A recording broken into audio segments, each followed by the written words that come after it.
And we're live. Salam, everyone. My name is Ghazal. I'm dialing in from San Francisco. I wanted to welcome you to the Sum of Our Network's latest installment in the Women of TSN series. This is a platform for Afghan-Americans to discuss issues affecting our diaspora. And tonight we are going to talk about Afghan-American women in the workplace. We are so happy to be collaborating with the Afghan-American Women's Collective for this discussion. And here representing AAWC and co-moderating is Yasaman. Hi, everyone. As Ghazal said, my name is Yasaman, and I am also located out here in the Bay Area. So just to give a little bit more information about AAWC, our vision is to empower, connect, and support Afghan-American women, and our mission is to provide resources through education, networking, and public advocacy to empower our community to achieve both career and personal success. So we're really happy for TSN and WTSN to give us that platform to be able to collaborate with them to use this space for our mission. Thank you, Yasaman. Women have many challenges in the workplace. We all know that. How we've had to fight to be heard, but not fight too hard. How we've had to avoid advances from men at the risk of our careers. And to be hardworking or to be kari-gaar, but juggle maintaining what it means to be successful at work and put together at home. And women in the workplace have made major headlines recently in the context of harassment amongst higher ups in the case of Harvey Weinstein. And as a woman of color, we know all too often how this experience affects us, our sisters, our friends, our colleagues. Our fates are linked because of how institutions and structures view us, despite our different professions and despite our differences. In this duality, from both an Afghan perspective and an American perspective in the workplace, we have a phenomenal group of women who will discuss their experiences and shed light on their experiences and share with us some of the best practices that they've come up with. Feel free to interact with us on the Facebook page and add your comments, add your questions. This is your discussion, and without taking up too much more time, I want to introduce you to our panelists. And if you could introduce yourself and your profession, and answer the question, if you weren't doing your current job, what would you be doing instead? All right. Hi, everyone. My name is Nazo, and I'm calling in from Washington, D.C. I'm currently the principal of a pre-K through 8 public charter school here in DC. It's my 7th year of being a principal, so I'm a dinosaur in principal years. And if I were not leading a school right now, I would be pursuing my side hustle, which is wedding planning. So if anyone's getting married, give me a call.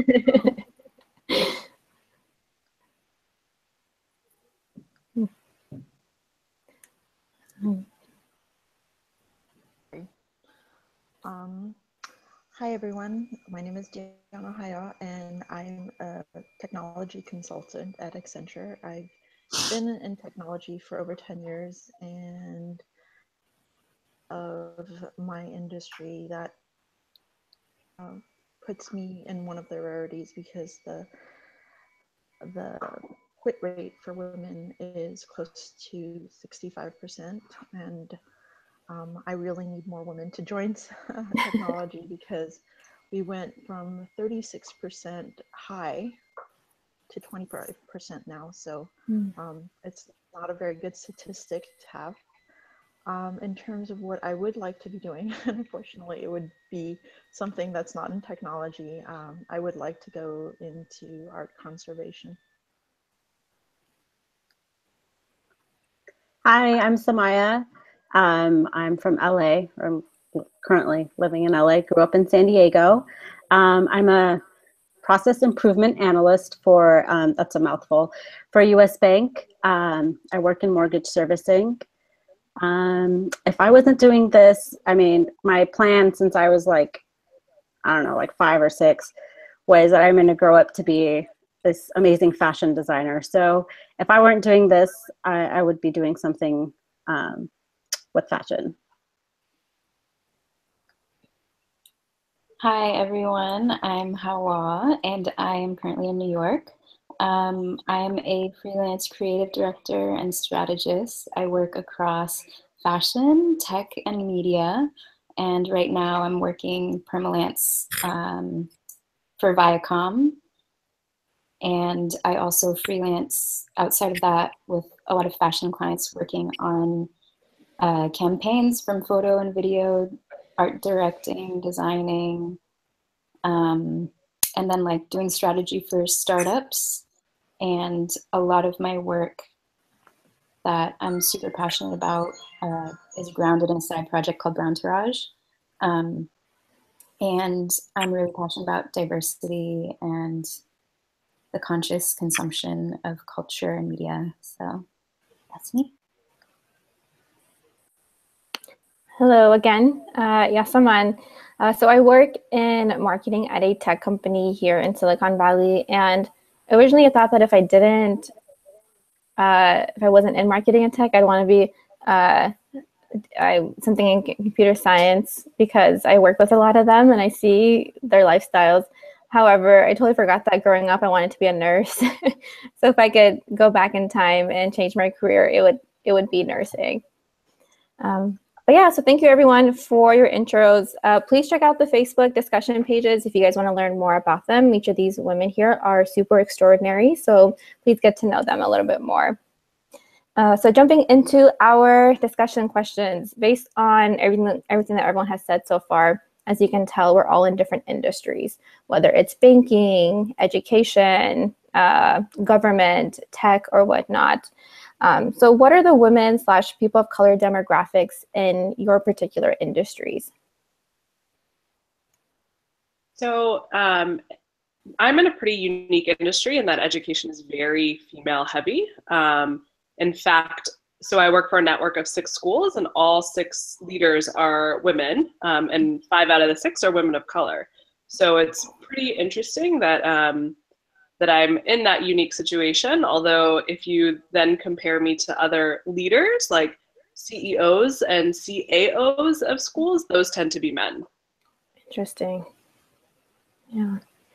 So I know for myself, I work in tech, and so tech has the reputation of being mostly men. My company is very unique in that it's almost 50-50 women to men. However, 50% of the women that work at my company, 90% of those are in soft skill positions. So in the more like tech heavy positions, such as engineering or design, I think it's anywhere from like 5 to 10%. So it's relatively low, but department-wise, it's very high. As a company, it's okay.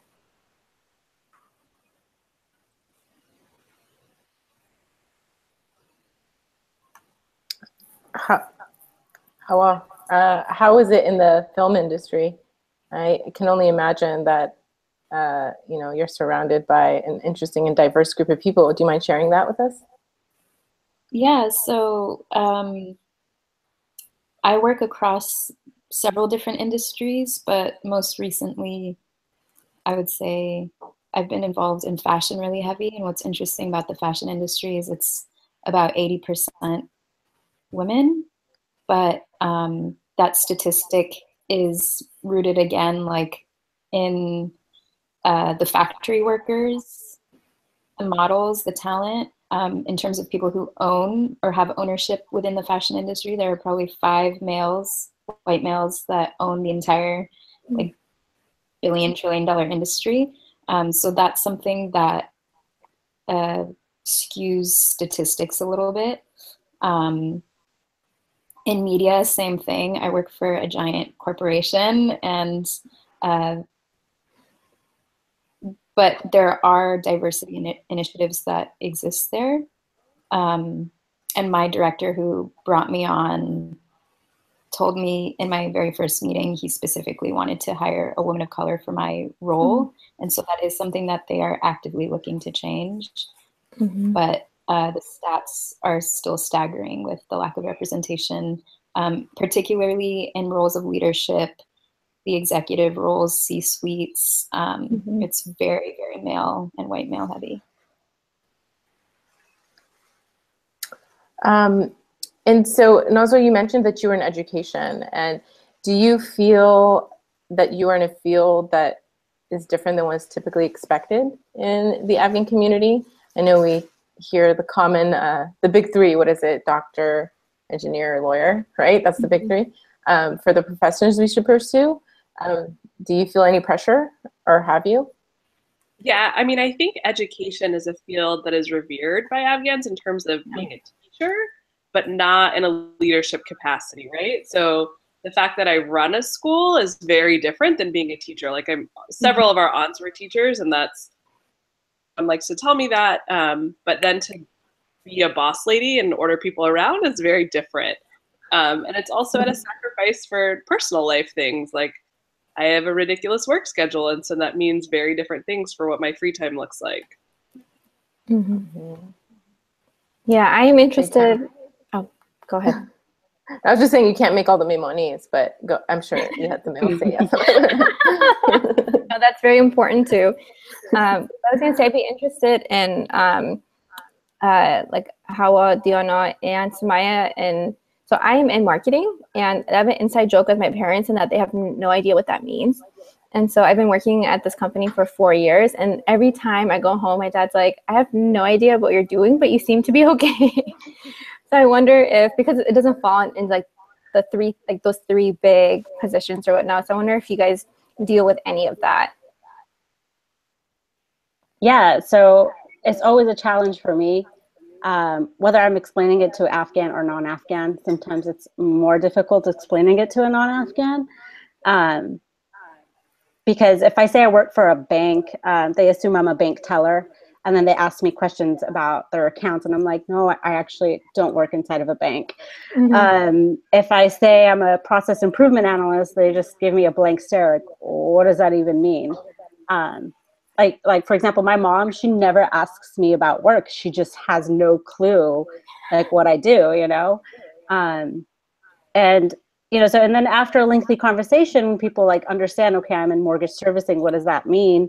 Then I get all kinds of other questions. Well, can you help me with my loan? Can you give me a list of distressed properties that, you know, that we can invest in? So then, like, yeah, then the expectations are just, people end up like wanting things from me.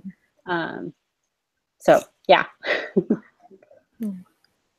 Yeah, and Diana, because I know you a little personally, I know you travel a lot for work. So I can only imagine that adds another layer of complication. You'd like to elaborate? So they do tell people what consulting does, especially in technology. They think I'm good with computers, which isn't necessarily true at all. And with a lot of disappointed faces when I can't fix their network, or I don't know what the heck their Mac is doing.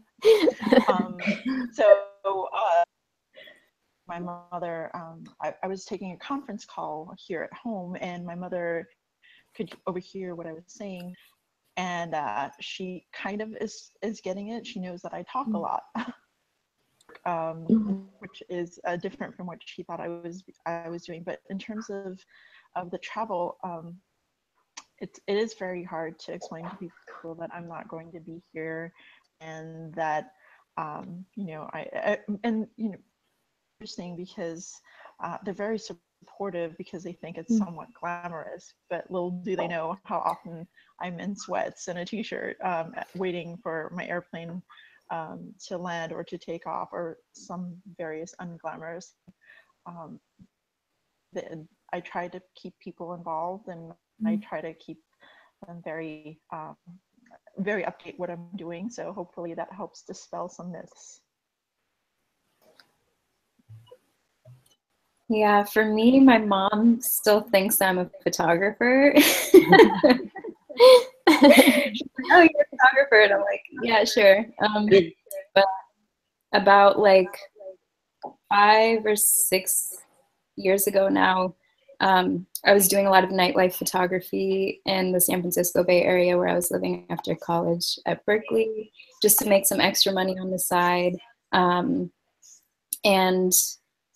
that kind of became my I guess, calling card with family. They're like, oh, you're doing photography? And I was like, I work in tech during the day, but yes, like you're noticing that because I'm taking photos of weird people. And describing what it means to be a creative director is kind of difficult. Like there's no one way to really describe what I do. One day I'll be like directing a photo video campaign on set with photographers and directors, and then the next day I'll be styling something, or I'll be working on strategy for like Bank of America, and like working on a film camera e-commerce site, or working on some branding projects. So I just kind of let them think I'm a photographer doing well in New York to avoid the complication, because sometimes you have to pick and choose your battles of what you want to explain. And for me, I just tell them I'm a creative person, and for the most part, they're accepting it as like, oh, well, photographer's like legit. So I'm like, okay, that's what I'll be. Yeah. I mean, for me, it's like, as long as you accept it, that's good. We can move on from here. That's fine. I know in the last WTSN call that we had, Jose talked a little bit about like certain norms that we face as Afghan-American women, and how that might potentially affect us in the workspace or whatnot. So do any of you guys feel like those particular norms affect your behavior in the workspace or in your professional life? So whether this means affect how you negotiate pay, or how you communicate with your boss, or how you have your voices heard at work. Yeah, for me, it's interesting because I remember when my husband was getting the role that he's in now, I actually helped him negotiate his pay. Like I helped him write out the email, and I was like totally advocating for him. And then when I took this position, like I totally froze. I knew that I could ask for more, but I didn't, because I just felt like, I should just be happy that I'm even being offered this role. And so like, I just didn't. I couldn't do it for myself. And then when I was in management, especially when I first started in management, it was very hard for me to address my older employees, just because I'm thinking of like how Afghans are and how we respect, our elders. So it was really difficult addressing performance or anything like that. So it took me a while to really get comfortable doing that. Yeah, imagine firing them. I had to do that too. It's uncomfortable.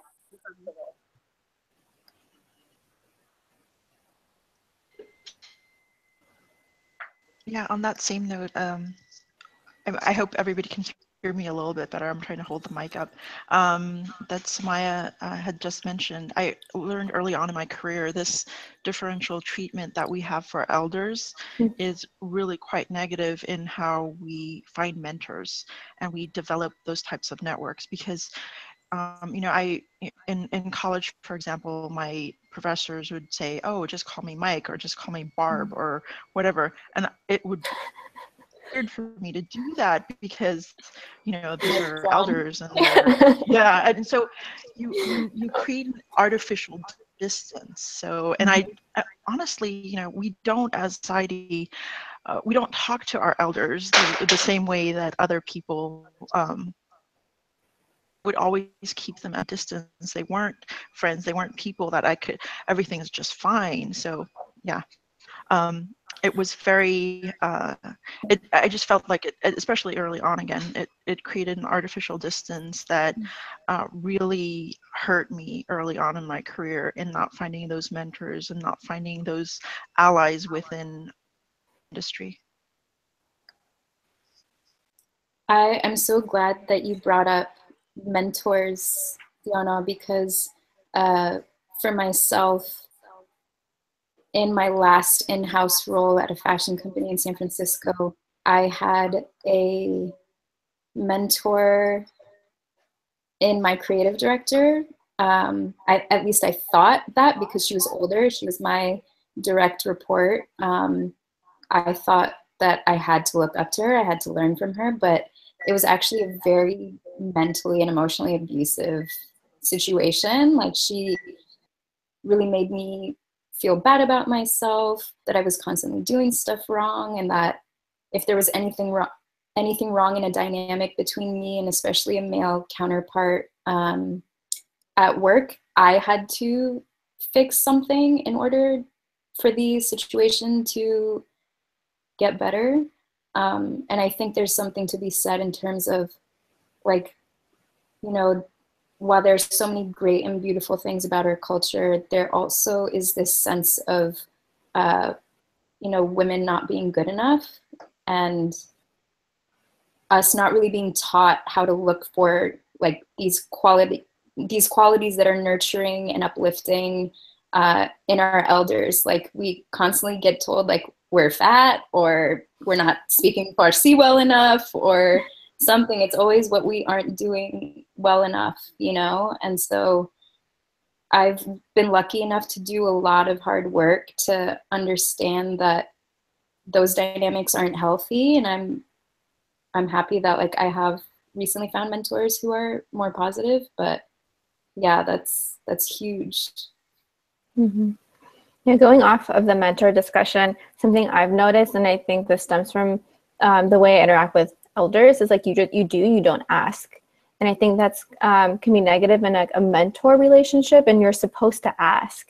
So with people in my department they're not elders, but they have like they're positions that are above me, where my relationship is very much like, whatever you tell me to do, I'll do. I'll finish this report. I'll finish, like, whatever it has to be. But they're very much like, you know, like, ask us things, ask us what you need from us, or ask us how we can help you, or ask us about how we got to where we are. And I think that's something that I have been struggling with, but have recently been able to identify and try to be better at taking the initiative, that it's okay to ask and get help from your elders. Yeah, that's so important. And it reminds me, we're not taught to advocate on our behalf in a lot of ways. We're kind of taught to accept what we have as the status quo and interact that way. So I was wondering, what do you all feel yourself doing to self-advocate? How do you self-advocate? Me personally, I am still trying to figure that out. When I get work assignments, I have a hard time saying no, because the person who's assigning it to me is an elder, and he's a man, and he's Safed. I mean, he's a white man, and I know that I'm commonly interacting in a white male industry. So when they set the authority or the tone, I find it hard to, you know, say that, no, I can't do that. I have too much on my plate, or even asking for projects that I'm interested in. I was curious if any of you all had ways in which you have learned to self-advocate. For myself, I realized in that previous role that I was talking about that I was really wearing myself to the ground, working hard to appeal to other people's ways of doing things. And in order to be sustainable, I had to advocate for myself, not only for my own, like, work ambitions, but for my mental health, emotional health, all that kind of stuff. And I think there's a piece of it where you find your own voice with that, in terms of, like, how do you speak to your needs in a way that feels most comfortable to you. And for me, I found that I have to be firm but gentle, and also manage expectations. Like, if you're giving me extra work, here's a realistic timeline based off of what my capacity is, or here's what's not going to get done if I'm taking that on. And I've learned how to negotiate, particularly with salaries. And I think something that's been helpful for me is, what would a white man do in this situation? So that helps.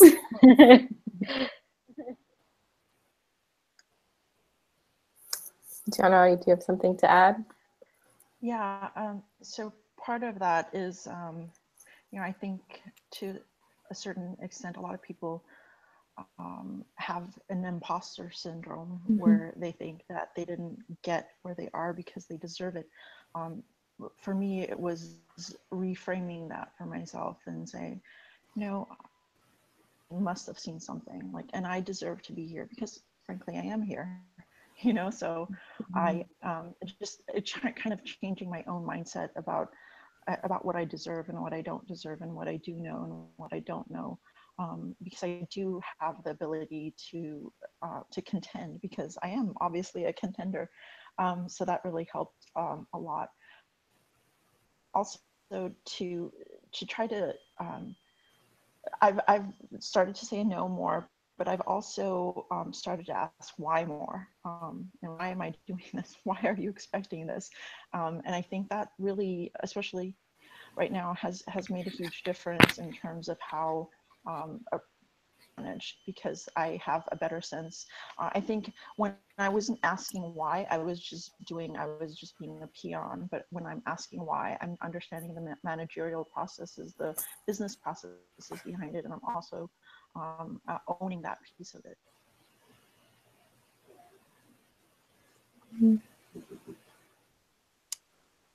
Yeah, if I can chime in on that. For me, it's interesting. I got some really good advice, like when I got into a management role. I was promoted only after 9 months of being in the department. I was younger than the majority of the managers. A lot of them were women. None of them talked to me. They never invited me to like lunch or anything. And I felt like they felt that I didn't deserve it because I hadn't put in the time. And I feel like there was probably rumors going around the workplace on why I was promoted. But I got some advice. My manager told me at the time, so just you initiate the conversation. You know, you're here for a reason. And I suffer from imposter syndrome. So I started like questioning myself, like, yeah, you know, I don't deserve this. I don't know what the hell I'm doing. Why did I even get myself into this? You know, I should have turned the offer down. But once I started speaking up in meetings, I got the courage, and they saw that, no, I do have something to contribute. They kind of opened up to me. So the best advice, again, I got was to network, to introduce myself, go in and talk to, you know, people that in upper management, just introduce yourself.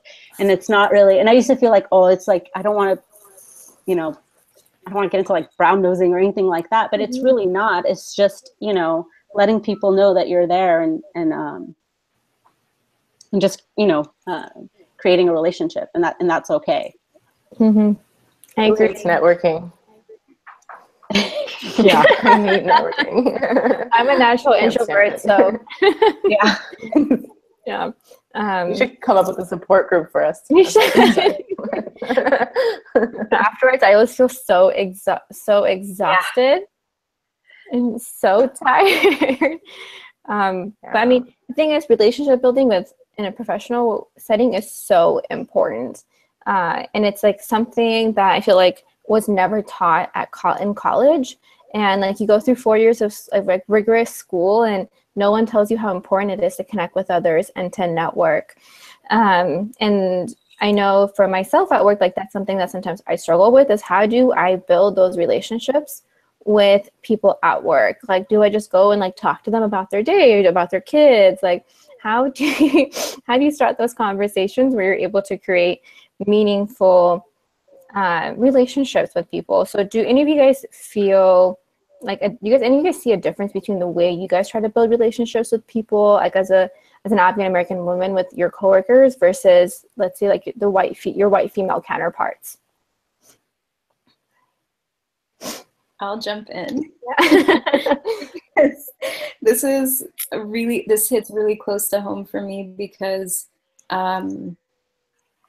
I, in my younger years, had a very like, I want to get to know you. I want to know about your family, your friends. Like, I'm going to go out of my way for you and be super hospitable. And if you're feeling down, I'm going to bring you like treats and stuff like that. But I realized that that kind of investment in coworkers, based off of my cultural upbringing and how I approach friendships and building relationships, it doesn't necessarily fly in the same way because I started to notice that as soon as I started sharing about my life in the same way, people would use it against me, my personal information. And so today I've become very guarded about how I share information or build relationships with people at work. I find myself, I usually gravitate towards younger people and like the black sheep in any sort of team or company or whatever. And I've found myself being more strategic about my relationships, about like, you know, making sure I introduce myself to the executives, to the managers, and I build those relationships. And that if I have relationships with those like juniors or people who are the more like black sheep types, we're doing like after hours type stuff. But I try not to flaunt too much of a social energy at work, just because in a lot of my industries that I work in, if people know your business, you can assume that it can be used against you in some way. So I have to be strategic about it. Mm-hmm. So for me, I actually kind of hide the fact that I'm Afghan-American, or I used to for a good while, until I felt really secure in my position. And I don't know if that's an insecurity of like people's ignorance towards it and what it means, or just like, I wouldn't say I'm ashamed of it, but it's just, I think people just don't understand. Not too many folks that I've worked with in my field have met Afghan-American women in the place of leadership.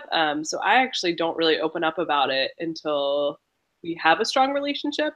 And then I kind of let you into my life and let you know what it's all about. But on the jump, I'm not super upfront about that. And then the other piece about relationships that I think can be really tricky is navigating the political side of it. So how, while you were saying like being strategic about it and like picking who you want to gravitate towards too, I think for me especially, it's super important to keep in mind the political aspect of like who I talk to, who I have relationships with, whose good side am I on, so I can make sure I get that extra money in my budget, or I can get the teacher that I need, or whatever the case is. So navigating it politically is super important. And I don't think I was brought up super politically savvy, right? Yeah. Like I think I was brought up like everyone has said, like respect your elders, listen to them, do what you're told. But like sometimes you have to be really savvy to get what you want. And it took a little while to learn that. And it has backfired on me in some places. But if we get to that story, I'll come back to it later. But it's an interesting one. Yeah, in terms of, I wanted to jump in on this as well. In terms of developing relationships at work, I think I find myself gravitating towards women of color more. Mm-hmm. I feel that's because we have so much shared experience in how we interact with clients, our managers at work. And I feel like, you know, just like Afghan women, we're all, you know, tied together in some way or another. Everyone else, women of color have similar, you know, fights and struggles, and our fates are also linked. And also you brought up an interesting point that I wanted to get back to. And why, I want to know why you weren't taught to be political. Because the role of a woman in the film, right? Like you're in the background and you're behind the scenes and you don't navigate all that territory. And then also just like women in leadership is not a thing. Mm-hmm. Maybe it is. And I think there are stories of back in the day when, you know, there was like the strong fighter woman, but for the most part, and in our family, there's not a lot of women leaders in their workforce.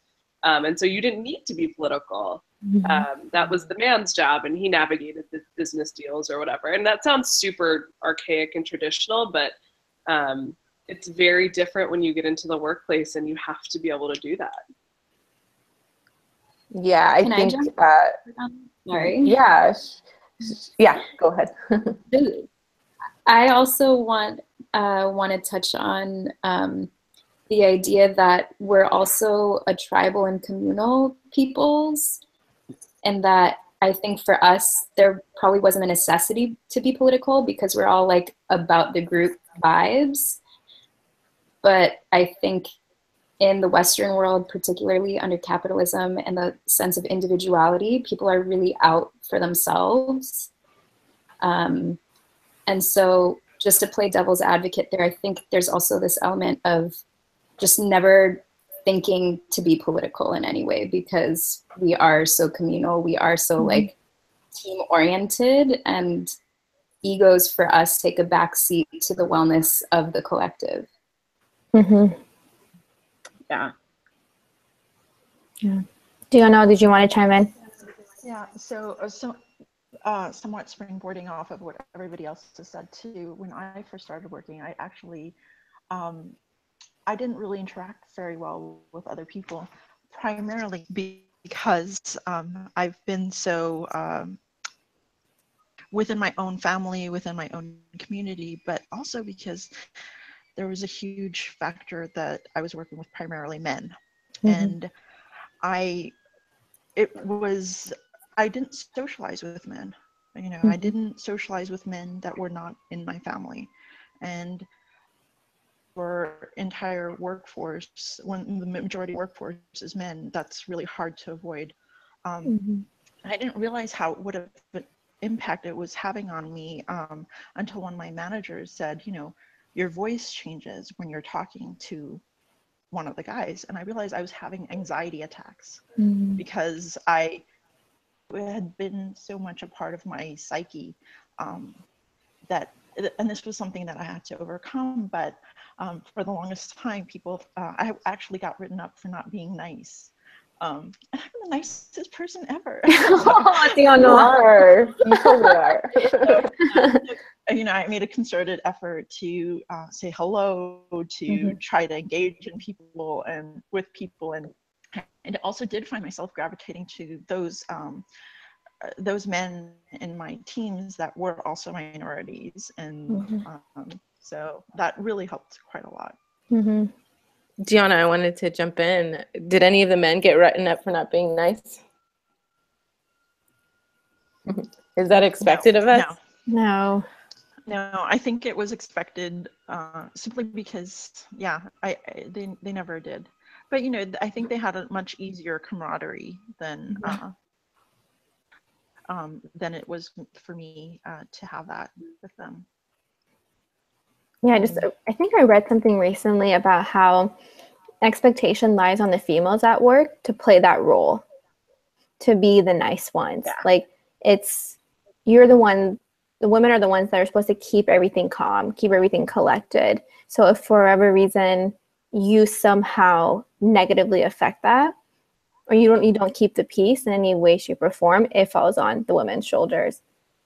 Yeah. So like if you get upset at something, if you get upset about something that goes wrong, you're labeled as emotional or reactive. If you're assertive, you know, if you're direct, you're the bitch. It's like a no-win situation. Like, so you just have to be like all smiles and like, you know, everything is perfect. It's so hard to navigate that whole like drama. Like it's so much drama. Yeah, it is. I got on my review once that I look mad in meetings. I was like, that's okay. I can't believe you get that on a review. Yeah. I just want to point out, just because we're women, but we're also like women of color, we have this like dual way that we have to constantly please people and explain ourselves. So like not seem threatening because you're a woman, but also not seem threatening or like because you're a woman of color, not scare people, and constantly making everyone else feel comfortable at the expense of our own comfort and at the expense of how we navigate our professional life.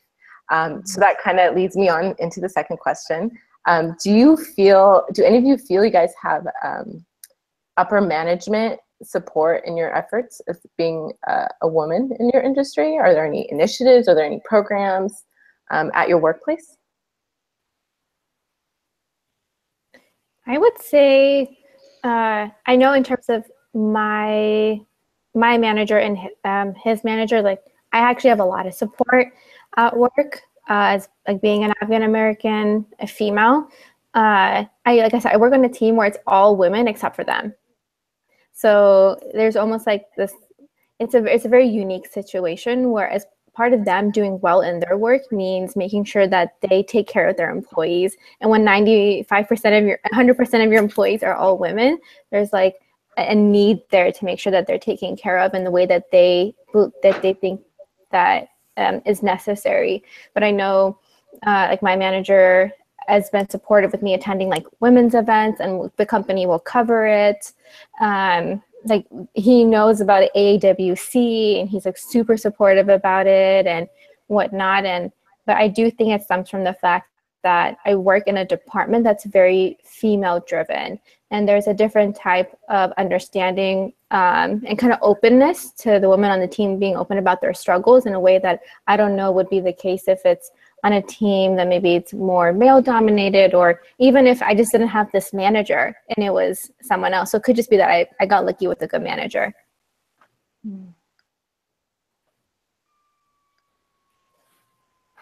Yeah, do you have something to add? Yeah, so when I got hired in my most recent position, my manager told me he was very glad I wasn't male, white, or Indian. Was like I didn't quite know what to make of it. Like, am I a token? What's going on here? But he just felt like he had cycled through the same faces for all of the interviews, and he just really wanted someone who had a different perspective. So I felt a lot more supported. Yeah. No, I mean, I think like that's a very odd thing to say.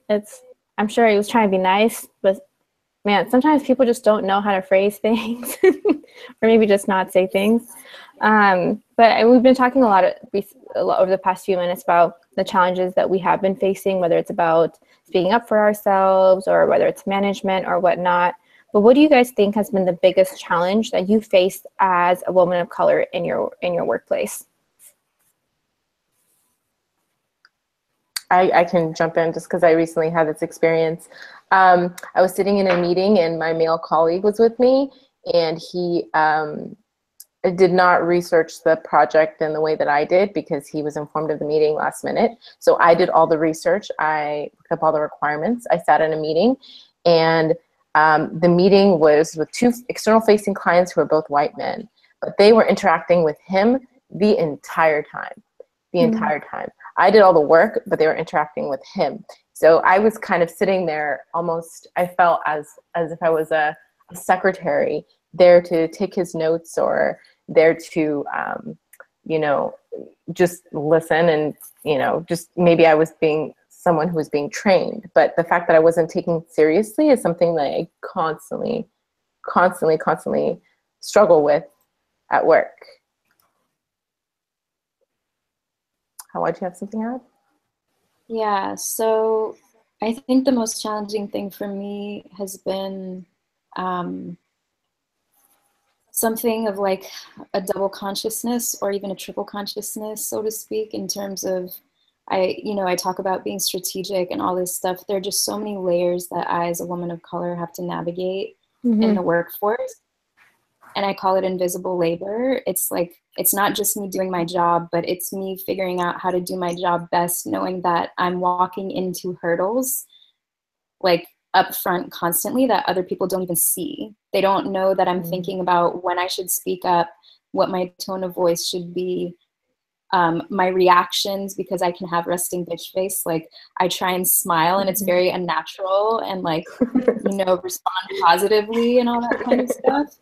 And when people ask me why I'm so tired all the time, it's like, I'm not just working hard physically. I'm not just showing up to things all the time. My brain is constantly processing like 120, 150, whatever times more than like the average mediocre white girl probably is in my same position.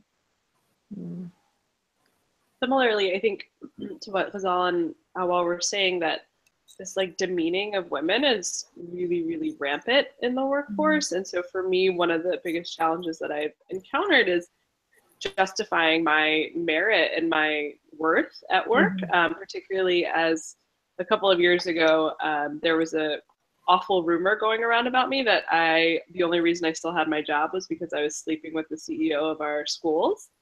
Yeah. That's that. So That makes me so angry. I'm sorry. That's insane. Yeah, so it's like that constant like putting down of women is rampant, and I think it's really topical right now given everything else that's going on in the media. Like I can't just be good at my job, right? Like I can't just be good and smart and know what I'm doing. There has to be something else going on to allow me to be in the position that I'm in, and that I think that's first and foremost as a woman. I don't know if that necessarily has to do with a woman being a woman of color, but definitely being a woman in my position. It's tough when we're looked upon that way.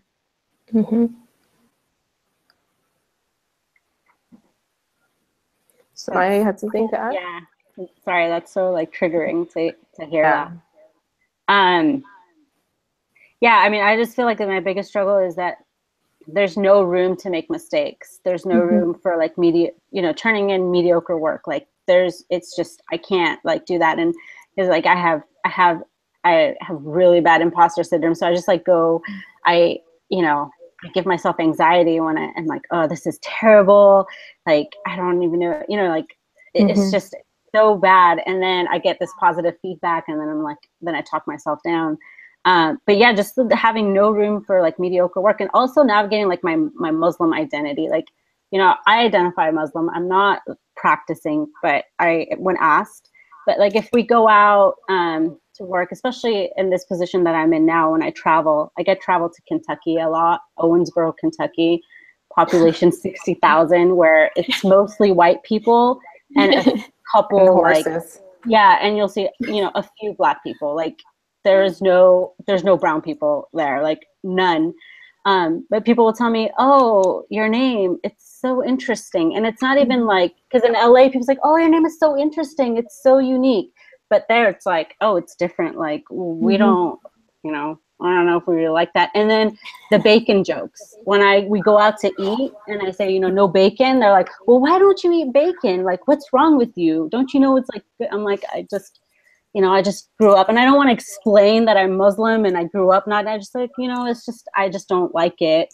And then when they like poke at it, finally I tell them, I grew up Muslim and we just didn't eat it, and I prefer not to eat pork. And it's like a whole thing. Like it's frustrating because for me it's like, yeah, I don't want to eat it, and for them it's just a big joke.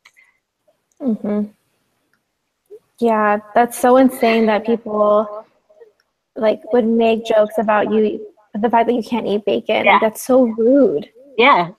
I had one particular, it was an older gentleman, and he kept making stupid jokes. Oh, hold the bacon. And finally, I almost snapped at him. I'm like, you need to stop. I was like, we're not friends. We're not, I don't joke with you like on that level. Like, just please, like, you need to just stop. And poor guy, he was like, because he thought he was being funny. I say poor guy because I really feel like he just thought he was being funny, and it was like cool to joke around. But yeah, he wasn't a very effective project manager, so it's like a month later he was let go.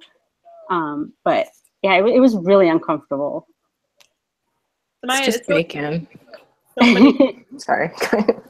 It's just interesting that several of us have brought up this point of like, there's parts of our identity that we have to hide in the workplace. Yeah. And I just think that's so unfortunate.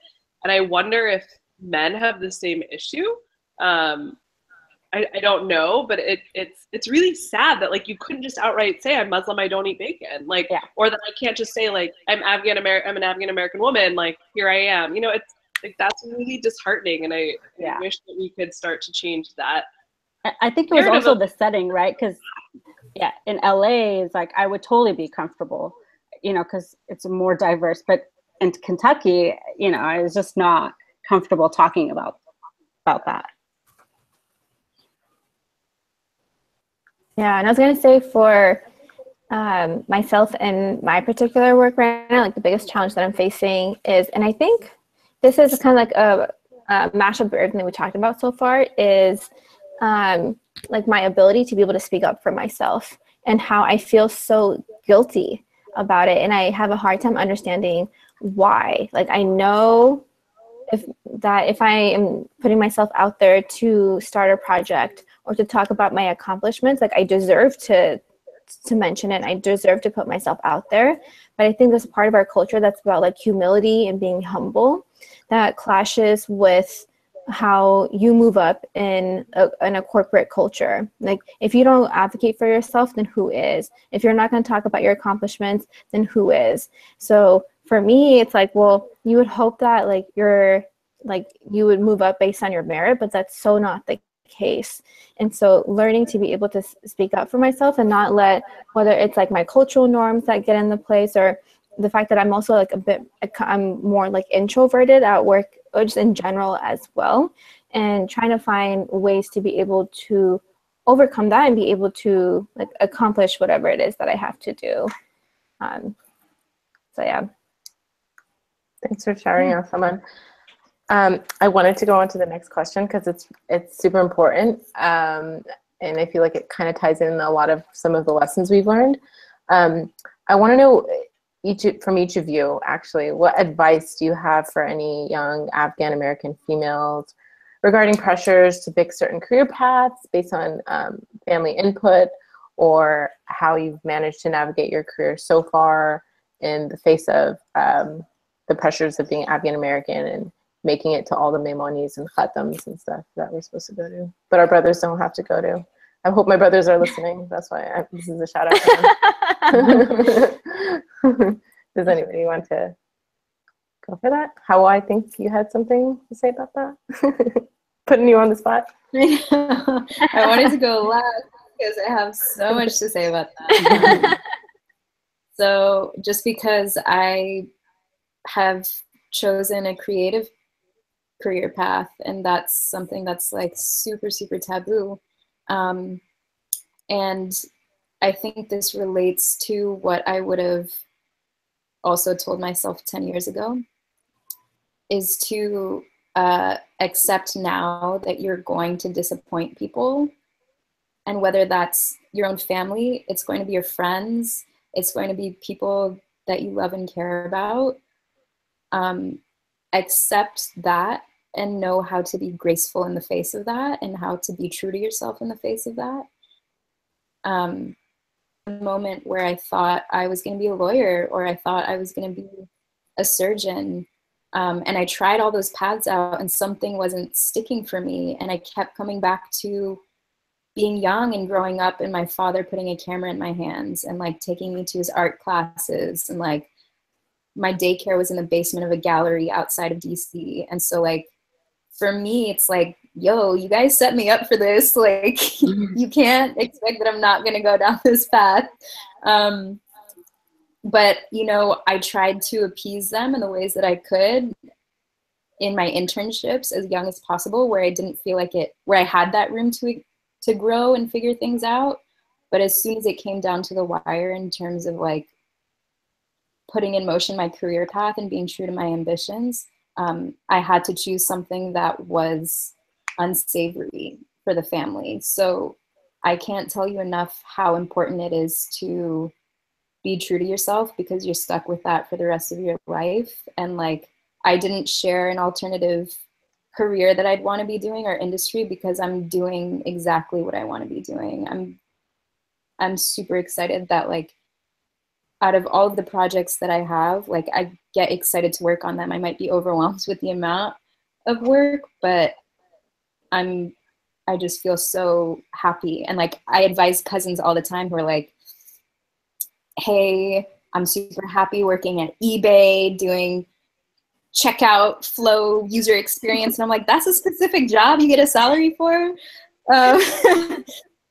And like, I convinced my cousin to quit her job and travel for a month, even though she like had just bought a house and she was like being the mature, like she was the cousin that I got compared to, and I convinced her to quit her job, and she's so much happier now. So like, yeah, I'll just end it there. Yeah, I would say, you know, along the same lines as Hawa said, just really pick a career path that you want. because our families ultimately want security for us. I mean, that's really all that it comes down to. It's about security, but they also want our happiness. And in the beginning, it might be a struggle, but I think eventually they will come around once they see that you are successful and that you are happy, and you do have that security. I think they come around. And what I would tell myself, probably my 18-year-old self, rather than 10 years ago, I would tell myself to just be a little bit more rebellious. I was supposed to go to art school in San Francisco, and 2 weeks before I was supposed to go, my parents said, "No, you can't go. We don't want you to move away." And I fell into depression. I quit school for like a year. I didn't know what I was going to do. I just felt like I should have pushed harder. I should have tried harder to convince them, or I should have just gone. And then also, I don't have a traditional education. I don't have a degree, but I've been able to work my way up. It's possible. I'm not saying don't go to school. I have kids. I want them to go to school, but it's possible, and it's not for everyone. You can still make a living without, going to school. Mm-hmm. That's it. Yeah. Diana, do you have something to add? Yeah. So I would, my one advice is don't make decisions from a negative place. So decisions based on fear, on guilt, on anger, they might work out. More likely, the ones that you make out of optimism, out of hope, out of love are the ones that you're not going to regret.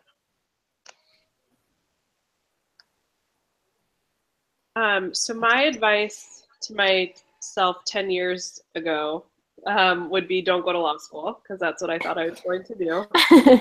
And I have a heap of debt right now, and probably not terribly happy. So don't follow the traditional paths that you feel like you have to. The other thing that I think that has made me so fortunate and lucky in my career is that I've gotten into and put myself in front of some big name networks and schools. And that has made a huge difference for me. And so like for people who want to be in this line of work or who want to be at the top of a certain industry, like those big name places, just to have that name, like, yeah, it's superficial to say it's a resume builder, but it does make a difference. Like certain things on my resume opened up doors for me. And I'm very honest about that. And some of them I did for that reason. And so if that's what you want, then prioritize that.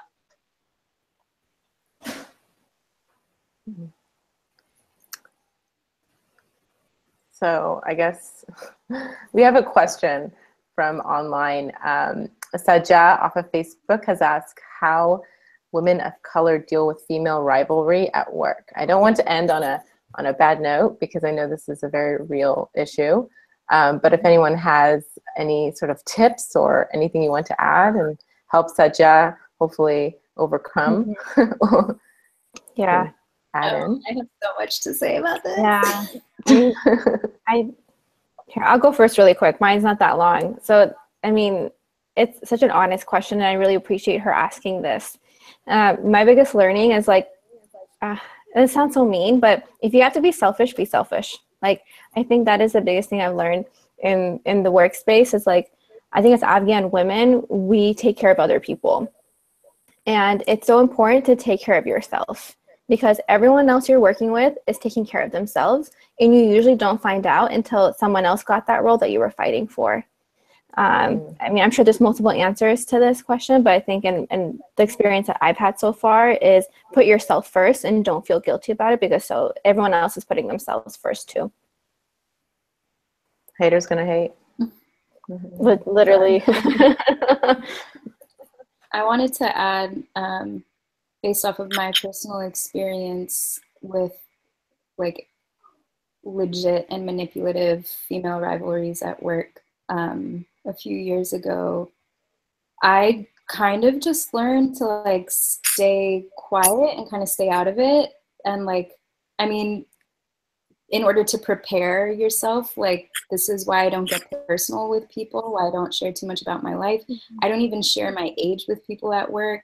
If people ask, I say I prefer not to say, or I just like, I've seen this information be used against me. If you're already dealing with it, I gave this young woman some advice recently. I was like, play dumb. Like, focus on what you can control. Stay in your lane. If somebody else is trying to mess you up, or like, just be like, if people are questioning your authority or like anything like that, if it's like, you know, one of your peers or colleagues, I always play dumb. I'm like, I don't know why I got that. Like, I don't know. Like, and then just like, Move on. like, focus, because this person's worried about something that doesn't concern them. Mm-hmm. And if you're worried about what other people are thinking, or what, you know, this can happen in the workplace, especially with females, like the sense of competition. I always tell people to play dumb, or I just kind of play dumb and don't give fuel to the fire, because I know that's just gonna, like, this person's just trying to trip me up, and like, I'm gonna tie my shoelaces and, you know, make a run for it for my goals.